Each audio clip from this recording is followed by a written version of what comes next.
እንደገና አስቶን ቪላ በመድፈኞቹ ፊት አንዳንድ ጨዋታዎች ተጫዋቾቹን፣ አንዳንድ ፍልሚያዎች አሰልጣኞችን፣ አንዳንዶች ደግሞ ደጋፊዎችን የበለጠ ማዕከል ያደርጋሉ።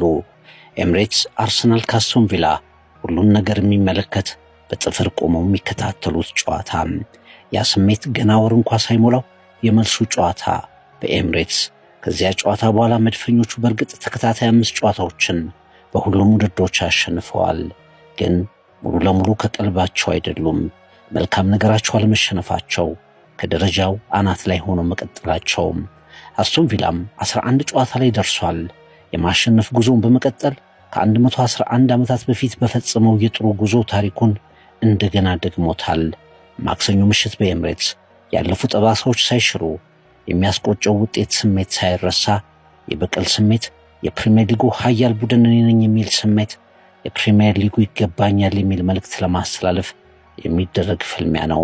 ስለ ክብር፣ ስለ ትዝታ፣ ስለ መኩሰል፣ ስለ ቁጣ፣ ስለ እምነት፣ ደጋግሞ ስላለመውደቅ ብዙ ነገሮችን የያዘ ውጤቱ በእርግጥም ከ3 ነጥቦች በላይ የሚጮህ ጨዋታ ነው። እንደገና ቪላ በመድፈኞቹ ፊት፣ እንደገና ኤምሬ ከአርሰናል ፊት ለፊት። አርሰናል ከአስቶን ቪላ፣ አርቴታ ከኤምሬ። ከፕሪሚየር ሊጉ ትልቅ ጨዋታዎች አንዱ። በጣም ከባድ ጨዋታ ይጠብቀናል። አስቶን ቪላዎችን እናውቃቸዋለን። ምን ማድረግ እንደሚችሉ እንረዳለን። በቪላ ፓርክ እኛ የተሸነፍንበት መንገድ እንደገና እንመለከተዋለን።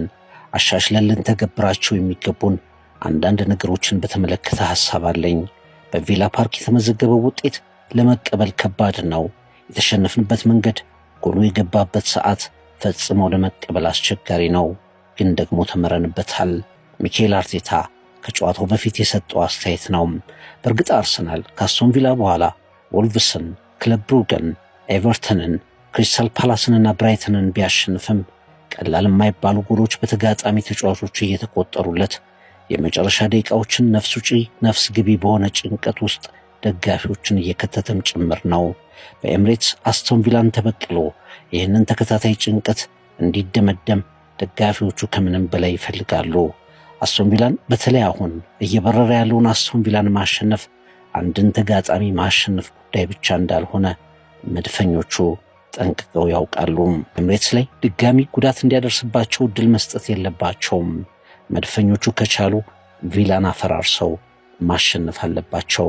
እየመጣው ላለው ጫና መዘጋጀታቸውን ብቻ ሳይሆን እየተከታተለ የሚለክፋቸውን ክለብ በነጥብም እኩል እንዳይሆን አርቀው የሚጥሉበት የበቀል ግጥሚያቸው ነውና። አርሰናሎች በቻምፒየንስ ሊግም በፕሪሚየር ሊግም አስደማሚ ጉዞ ሲያደርጉ ተጋጣሚዎቻቸውን ሁሉ ሲዘርሩ ሁሉም ቡድን ጥሩ የሚሆነው ከአርሰናል ጋር እስኪጫወት ነው እንዲባል አድርገው ነበር።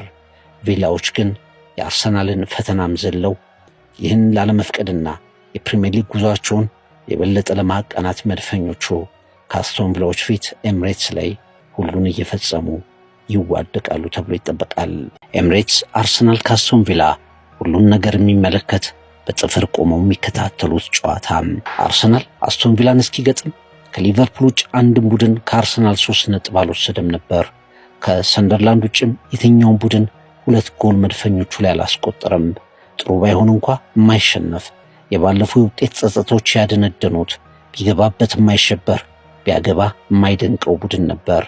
ወደ ቪላ ፓርክ ሲያቀና በአጠቃላይ ለ18 ጨዋታዎችን በሁሉም ውድድሮች አንዳች ሽንፈት ሳይመለከት የተጓዘ ቡድን ነበር። በአስቶን ቪላ የመሸነፍ ሪከርድ ተደመደመ። አርሰናሎች ከቪላ በኋላ ቢያሸንፉም ግን እርግጠኝነት የጎደለው የማሸነፍ መንገድ እንዳጀባቸው እንደገና ቪላን ዞረው ያገኛሉ እና ሚኬል አርቴታ ከዚሁ መርሃ ግብር ላይ የአርሰናልን እርግጠኛ የድል መንገድ በበቀል ስሜት ታጅቦ እንዲመልሰው ይጠበቃል። ራሱ ሚኬል አርቴታም አንዳንድ ልንተገብራቸው የሚገቡ ሐሳቦችን ከሽንፈታችን በኋላ አውቄያለሁ ብሏል። ሜዳው ላይ በውጤት መገለጥ ግን ይኖርባቸዋል።